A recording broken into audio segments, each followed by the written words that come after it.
ज्ञानाञ्जनशलाकया ज्ञानाञ्जनशलाकया चक्षुरुन्मीलितं येन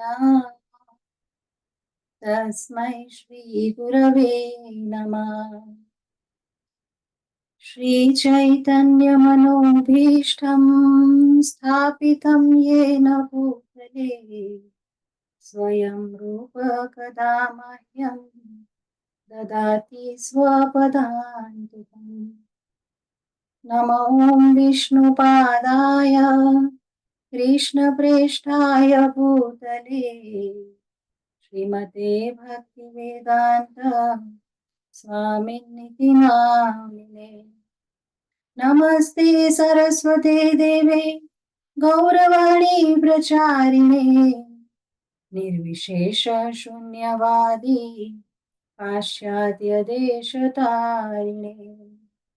जय श्री कृष्ण चैतन्य प्रभु नित्यानंद श्री अद्वैत गदाधर श्रीवासादि गौर भक्तवृंद। हरे Krishna Krishna Krishna Hare Hare Hare Ram Ram Ram Hare Hare. Hare Krishna, dear devotees. I hope you all had a wonderful Krishna conscious Ekadashi yesterday, and I welcome you all to our daily morning Srimad Bhagavatam discussion. We are reading from Canto 1, The Creation, Chapter 8, Prayers of Queen Kuntī. Yesterday we were discussing verse 46, and we have a little bit of the purport left to read, and then we can continue from verse 47. So let's continue reading the last bit of the purport from verse 46. Bhishma Dev was not at all satisfied to fight against the Pandavas, who were his beloved fatherless grandchildren. But the Kshatriyas are also very stern people, and therefore he was obliged to take the side of Duryodhan because he was maintained at the expense of Duryodhan.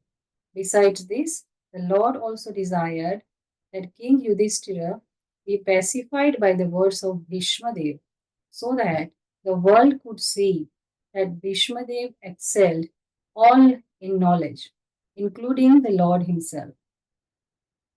So, as I was mentioning yesterday, when I read Srila Prabhupada's purports, I get so awestruck. I have never met a person who is as well versed in Shastra like Srila Prabhupada. So I feel that it's my misfortune that I was born after Srila Prabhupada had left his body, his Vapu, because I missed the opportunity to associate with Srila Prabhupada. But Srila Prabhupada has said that I will never die. I will always live in my books. So in these purports of Srila Prabhupada, we can still associate with him. And in these purports, Srila Prabhupada has opened his heart out. Otherwise, fallen people like myself, we are not even qualified to enter the Krishna Leelas.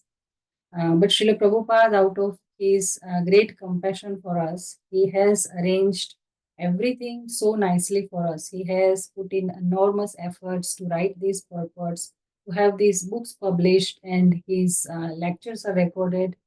Everything is ready for us. So I was saying that in this purport, Srila Prabhupada has opened his heart out.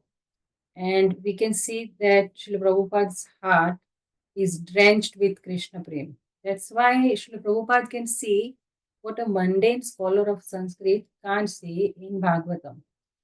You have a look at the shloka again. Where is the mention of Bhishma Dev in the shloka? The shloka just has one word, Krishnena Adbhut Karmana.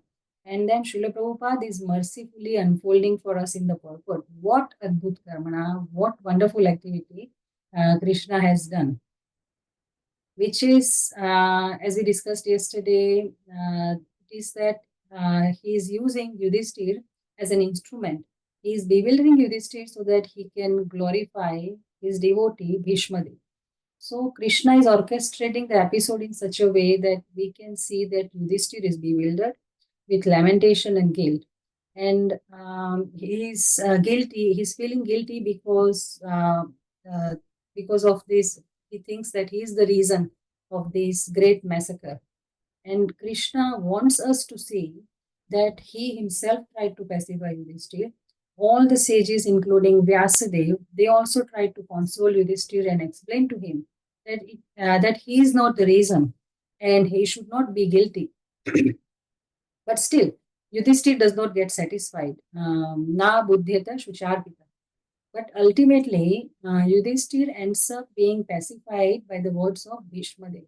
So Krishna wants us to see that his devotee Bhishmadev is far more advanced in knowledge than everyone, far more advanced than all the sages, Vyasadev, and not only that, he is even far more advanced than Krishna himself.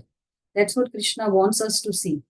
So Krishna is doing this Adbhut Karma of making Yudhishthir na buddhyata shucharpita, still distressed and still not satisfied. Because he wants us to see that Yudhishthir Maharaj, he wants to take Yudhishthir Maharaj to Bhishmadev, who is lying on the Bana Shaya, the bed of arrows. Shaya means bed. So Bhishmadev is sleeping on the bed of pointy arrows. And Krishna wants to take Yudhishthir to Bhishmadev so that Bhishmadev can see that a righteous king, Yudhishthir, is now enthroning the very throne of Hastinapur that Bhishmadev has spent his entire life protecting. So again, very beautiful purport by Srila Prabhupada, and at least I would not have been able to expand and understand this word Adbhut Karmana without Srila Prabhupada's help. So yesterday I was trying to share a beautiful bhajan written by His Holiness Jayapataka Maharaj. I'm a glorification of Srila Prabhupada, and I think Krishna gave me a Pohanam, the forgetfulness, and I completely forgot the tune. So I'll try again.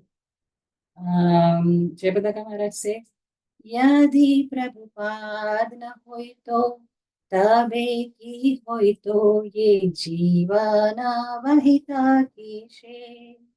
So that if Srila Prabhupada had not come, what would have happened to us? Jivana bahita kishe, how would we be spending our lives? Rather, wasting our lives. And then he says, Nitai Gaurera Para Karuna Edita Shakala Deshe. That except for Srila Prabhupada, who else would have given the Apar Karuna, the unlimited mercy of Lord Nityananda and Lord Gauranga, Shakala Deshe, all over the world.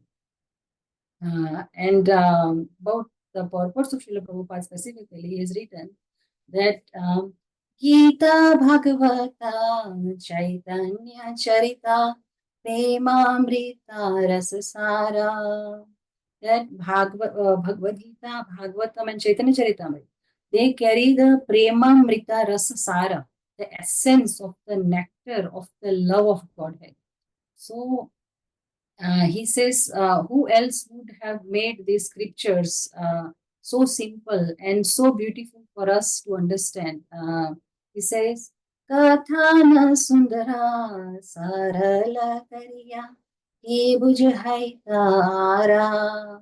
So Ara means who else, and Bujhaita, who else would have helped us understand these scriptures Sarala Kariya by making them simple, Sundar, so beautiful for us to understand. So when you see how easily Srila Prabhupada can reveal Krishna's heart, Krishna's plans, it is clear that Srila Prabhupada knows Krishna.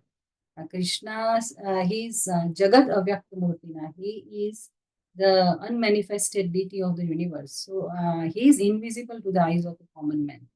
Krishna himself says, in Bhagavad Gita, he says, Naham Prakasha Sarvasya Yoga Maya Samavritaha. So I do not manifest to everyone. I keep them covered with my Yoga Maya.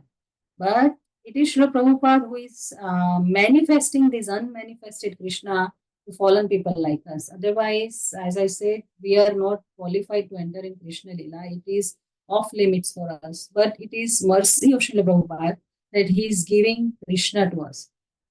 And Srila Prabhupada has served this purpose on a platter for us. So in our house, I think most of the Matajis would agree that no one eats fruits if we don't wash them, cut them, offer them to the Lord, and then serve in a platter. Then everyone will eat. Otherwise, the fruits will just stay as they are.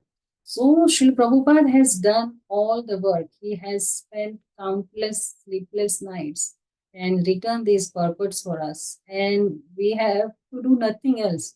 The plate is ready. We just have to enjoy it. All we have to do is relish His mercy. So all glories, all glories, all glories to Srila Prabhupada, Jagadguru Srila Prabhupada ki jai. And now let's see what the next verse 57, says. Narayanam namaskritya naram chaiva narottamam devim saraswatim vyasam tato jayamudiraye nashtaprayeshu abhadreshu nityam bhagavata sevaya bhagavati uttama shloke bhaktirbhavati naishtiki Hare Krishna, Krishna Krishna, Hare Hare, Hare Rama, Rama Rama, Hare Hare. Om Namo Bhagavate Vasudevaya. Om Namo Bhagavate Vasudevaya. Om Namo Bhagavate Vasudevaya. Srimad Bhagavatam 1:8-57. आह राजा धर्मसूतः चिन्तयन् सुहृदां वधम् प्राकृतेन आत्मना विप्रा स्नेहमोहवशं गतः. Word to word, Aha said, Raja, King Yudhishthir, Dharmasutas, the son of Dharma, Yamraj, Chintayan, thinking of, Suhridam, of the friends, Vadham, killing, Prakrutena, by material conception only, Atmana, by the self, Vipraha, O Brahman, Sneha, affection, Moha, delusion, Vasham, being carried away by, Gataha, having done. Translation by Krishna Kripa Murti, His Divine Grace, A.C. Bhaktivedanta Swami Srila Prabhupada ki jai. King Yudhishthir, son of Dharma, overwhelmed by the death of his friends, was aggrieved just like a common materialistic man. O sages, thus deluded by affection, he began to speak. So, in this shlok, there is a word Dharma Sutta. There is no word Yudhishthir in the shlok. So, there is word Dharma Sutta. Yudhishthir is referred as Dharma Sutta. So the story is that Queen Kuntī, when she was a young girl, she had done some service to Durvasa Muni, and being pleased by her service, Durvasa Muni had given her a benediction that she could invoke, she could summon any demigod by specific mantras, and then she could have a son from that demigod as a blessing. So now when Kuntī was married, her husband Pandu, he had a curse that he will die as soon as he tries to get intimate with a woman. So Pandu asked Kuntī to utilize the benediction she had from Durvasa. So Queen Kuntī summoned Dharmaraj, who is also known as Yamraj, who is the demigod of death and righteousness. So Yudhishthir was a son of Dharma, and that's why he is referred as Dharmasutta. And another significant word in this purport, in this shloka, is Sneha Moha Vasham Gataha. And it means that Yudhishthir Maharaj was being carried away by Sneha, the affection, the love, and Moha, illusion. So, previously in this chapter, in one of the prayers of Kuntī Maharani, that we read last Saturday, there was also a word Sneha. It was Atha Vishvesha Vishwatman Vishwamurte Swakeshu Me Sneha Pasham Idam Chindi Dridam Pandushu Vrishnishu. So Kuntī Maharani was there requesting Krishna to chindi, to cut off the Sneha Pasham, the rope of affection for her family, Pandushu and Vrishnishu. So first of all, Kuntī is able to recognize that her sneha, her affection for her family is a pasham, a bondage for her. In Bhagavad Gita, 15 point, Bhagavad Gita, last chapter, 18.54, there is a shloka which says that one should only have association with Krishna. So it says, Brahma Bhuta Prasannatma na shochati na kankshati samaha sarva bhuteshu madbhaktim labhate param. Brahma Bhuta, the person who has merged, become one with the absolute truth. He is Prasannatma, who he is always joyful. Na shochati, he does not lament, like Yudhishthira Maharaj is lamenting. Na kankshati, he does not desire to have anything. Samaha sarva bhuteshu, that means that he is equally disposed towards everyone. For him, every jiva is a amsha, a part and parcel of Krishna, and that is his relationship with every jiva. So he is equal to everyone, and he doesn't have any special bonding, any special affection with for his family members, because these family members are temporary relation, and he realizes that his relationship with Krishna is the eternal one. And such a person, mad bhaktim labhate param, such a person, Krishna says that in that understanding, in that state, he can attain pure devotional service unto me. So this is the state of Kunti Maharani. That is why she is saying, Sneha Pasham Imam Chindi. Oh Krishna, please cut off the tie of affection for my family. So Srila Prabhupada says that perfection of life is when you have no more affection for anything material. And that is the beginning of bhakti, he says. So we are not cruel if we give up the moha for our family, because moha causes bandhan, entanglement. But momentarily, to carry out Krishna's plan, Yudhishthira Maharaj is being carried away in his sneha, his affection, and his moha, his delusion. So, and the shloka also tells us why he is getting carried away in his moha.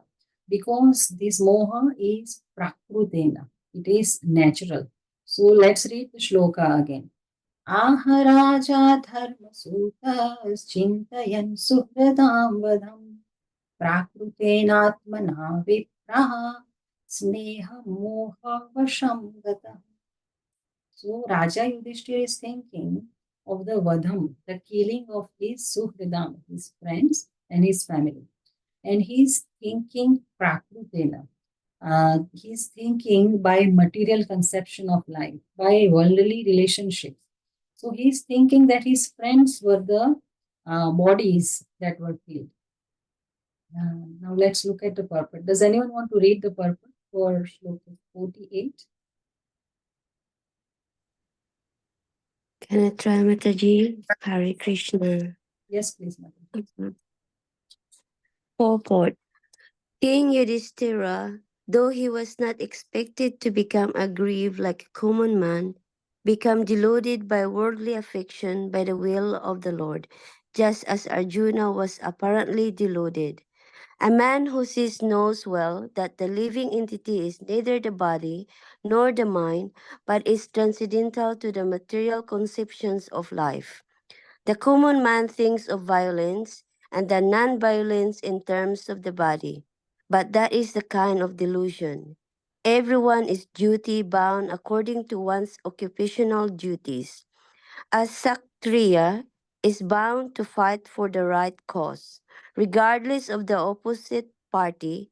In such discharge of duty, one should not be disturbed by annihilation of the material body, which is only an external dress of the living soul. All this was perfectly known to Maharaj Yudhishthira, but by the will of the Lord he became just like a common man, because there was another great idea behind this delusion. The king would be instructed by Bhishma as the Arjuna was instructed by the Lord himself. Hare Krishna, Mataji. Thank you, Mataji. Thank you. So, those of you who have Bhagavatam in front of you, if you are not busy doing some other things, please look at the shloka again. There are two words, Sneha and Moha. And Srila Prabhupada has in his lecture very nicely shown us the differentiation between the Sneha and the Moha. So, Prabhupada gives an example of Prahlad Maharaj. So, when Narsimhadev was tearing apart Prahlad's father, Hiranyakashipu's intestines, Prahlad was standing right there. And Narsimhadev had appeared just for Prahlad. So Prahlad could have said that, "Oh my lord, please forgive my father, please leave him, please don't kill him." But he didn't do that. He just stood there. He watched his father getting killed. So Prahlad knows that what Narsimhadev is killing is just my father's body. So he doesn't lament for the body. But when Narsimhadev asked him to ask for any benediction, he didn't, Prahlad Maharaj didn't ask for anything personal. Oh, the only thing he asked was that, my dear Lord, my father was a great demon. He has done so many sinful activities. He was always against you. So I'm sure he will have to suffer the reactions of his sinful activity. So my request to you is that you please excuse him. You please forgive him for his sins. So that is putra. Definition of putra in Shastra is that pum namak narkat trayate yasmat putra. That one who saves you, who delivers you from the narka, the hell, named Pum. That is a putra. So Prahlad Maharaj did that. He saved his father from the hell. But for the slaying of the body of his father, he didn't say a word. So what Prahlad had for his father is called sneha, affection. And what Kunti Maharani has for her families, she also has sneha, affection. But what she has is called vairagya, because she had realized that her sneha, her affection, is the cause of her passion, her entanglement. So that is vairagya. There is a verse in Chaitanya Charitamrita on vairagya. Our Guru Maharaj, he loved Chaitanya Charitamrita. Guru Maharaj used to he used to say in his lectures that he used to complete all his rounds before Mangala Arati. And when after the Arati, everyone else was chanting their japa during the japa session, he used to study the scriptures. So his lectures on Chaitanya Charitamrita are so beautiful and so full of examples and stories and very joyful, very lively. And I often listen to those lectures on YouTube. So one of the shlokas in Chaitanya Charitamrita Madhya Leela, 6.254, is on Vairagya. वैराग्य विद्या निज भक्ति योगा शिक्षार्थमम् एक पुरुष पुराण श्री कृष्ण चैतन्य शरीरधारी कृपाम्बुधिर्यस्तमहं प्रपद्ये. So Sarvabhauma Bhattacharya says that Vairagya Vidya, the art of detachment from everything, my devotional service does not help me in developing Krishna consciousness. So let me take shelter of Lord Chaitanya Mahaprabhu. Sarvabhauma Bhattacharya recognized that Lord Chaitanya Mahaprabhu is none other than Krishna himself, Sri Krishna Chaitanya Shariradhari, and who is the ocean of mercy, Krupam Budhir. In Bhagavad Gita, Krishna said that in last chapter 1866, he said in the famous verse, Sarva Dharman Parityajya Mam Ekam Sharanam Vraja, that give up all other nonsense and surrender unto me. That is Vairagya Vidya. And Krishna, Supreme Personality of Godhead, ordered us to do this, to give up all other relationships. The moha. And he told us to develop vairagya. But he himself didn't show us how to be elevated by this vairagya vidya. Sarvabhauma Bhattacharya recognized that this Chaitanya Mahaprabhu is the same person, Krishna. And he has now come again to personally, practically show us, teach us how to attain this Vairagya Vidya stage and how to be detestful in this material. So he showed that real Vairagya doesn't mean just giving up the affection for material relations, but it means to fill up the void that that giving up creates. It means to real vairagya means to fill up that void with Krishna. So our Guru Maharaj explained that just negative process will not help. We also have to do the positive process. So just minusing the moha, the affection for our family, will not help. We will have to add Krishna, and that is real vairagya. Otherwise, having affection for our family is natural, prakrutena. That's the word Suta Goswami is using for Yudhishthir Maharaj in our verse. Even animals are family conscious. In India, we have monkeys. So when the monkeys are jumping from one rooftop to another rooftop, their little baby monkey is so tightly holding their mother. So even animals think about protecting their family. That is natural, prakrutena. But this is moha. In Chaitanya Charitamrita, there is a nice episode.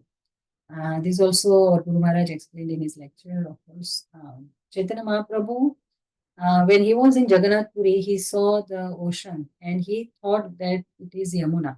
So he went to embrace her and he was floating in the ocean. So a fisherman caught Chaitanya Mahaprabhu in his net. So when he touched Chaitanya Mahaprabhu's body, the fisherman, he went into trance. And imagine, he gets to touch the Supreme Personality of God. And so he went into trance just by touching the body of Chaitanya Mahaprabhu. But you know what he thought? He thought that I'm haunted by a ghost.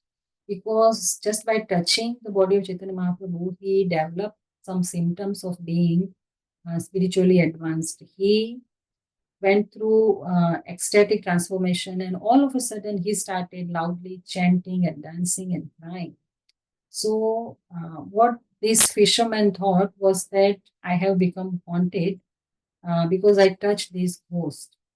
And he thought that Chaitanya Mahaprabhu was a ghost. So he thought, if I become mad like this, chanting and dancing and singing, who will take care of my wife and my children? So he got the biggest wealth, Prema Pumartoman. He got the Krishna Prem without any efforts, just by touching Sri Krishna Chaitanya Shariradhari. By Chaitanya Mahaprabhu's mercy, he attained the symptoms of Krishna Prem. But he is still thinking about his family. So that is moha. And this moha will stand between us and Krishna. In Bhagavad Gita, when Arjun was refusing to fight because of his prakrutena moha, the love for his family, which is natural, and Arjun said that my bow is slipping from my hand and my body is shivering, my skin is burning and my hair are standing on the end. And he said that, oh Keshav, I don't think I can fight this war against my own family. So Krishna said, what you are acting, what you are feeling is anarya justam. It is not suitable for an arya. Aryas are supposed to be spiritually advanced and not think on the material platform. So to fight is your duty as a kshatriya. So you should just fight.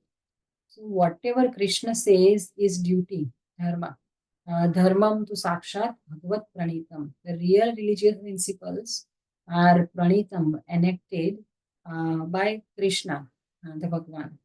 So before the war, Arjun was bewildered by the bodily conception of life due to Krishna's will. And now after the war, Yudhishthir is being bewildered by bodily conception of life due to Krishna's will to carry out Krishna's plans. So Sutta Goswami says that Yudhishthir Maharaj is sneha moha vasham gataha. He is being deluded by his affection, and thus he started speaking. So what Yudhishthir Maharaj speaks, what guilt he is feeling, that we will see in the further verses until the end of this chapter. So on that note, it's already 7 o'clock as well. We conclude our session today. Grantaraj Srīmad Bhāgavatam ki jai, Srila Prabhupada. If anyone has any questions or they want to share something, please unmute yourself and feel free to share. Hare Krishna.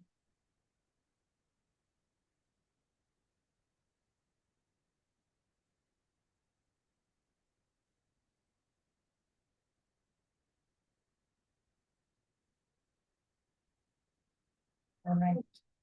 Hare Krishna. See you all again tomorrow at 6:30. Hare Krishna. Thank you, Mataji. Hare Krishna, Mataji. Hare Mataji. Krishna. Thank you. Hare Krishna, Krishna. Mataji. Thank you, Hare Mataji. Krishna. Thank you, Mataji. Hare Krishna.